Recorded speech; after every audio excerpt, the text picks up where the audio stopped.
You know, in Psalm 42:1, it says, "As the deer pants for the water, so my soul thirsts for you, O God." Oh, really?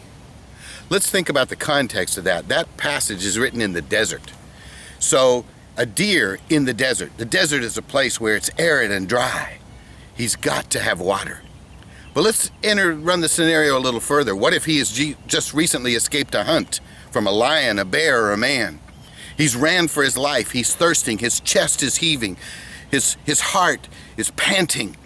He's panting for water. I must have water or I'm going to die. Let me ask you a question, Christian.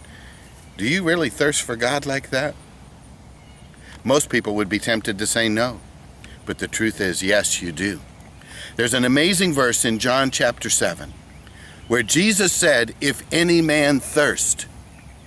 Now notice, that's all he said. He didn't say if any man thirsts for righteousness.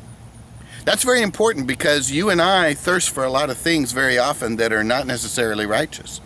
We thirst for things like money and we thirst for things like significance. Jesus said, if you thirst for things like that, come to me. That is so important because we actually thirst sometimes for things that are unrighteous. Do those qualify too? What did Jesus say? He said, if any man thirst, come to me. Here's a very important truth. When you thirst for anything, what you're really thirsting for is Jesus. You just don't recognize it. If you thirst for money, what are you really thirsting for? You're thirsting for security. Can you get that from Jesus? If you thirst for fame, what are you really thirsting for?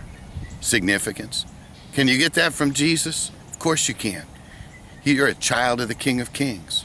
When you thirst for sex, what are you really thirsting for? Intimacy. You see, every single thirst you have is actually a thirst for Jesus. We just don't recognize it. The lust of the flesh, the lust of the eyes, the pride of life, what we see, we think we're thirsting for. But what we're really thirsting for is Jesus. So as the deer pants for the water, so my soul thirsts for you, O God. Is it really true of you? Yes, it is. You hunger for God because that hunger was put there by God.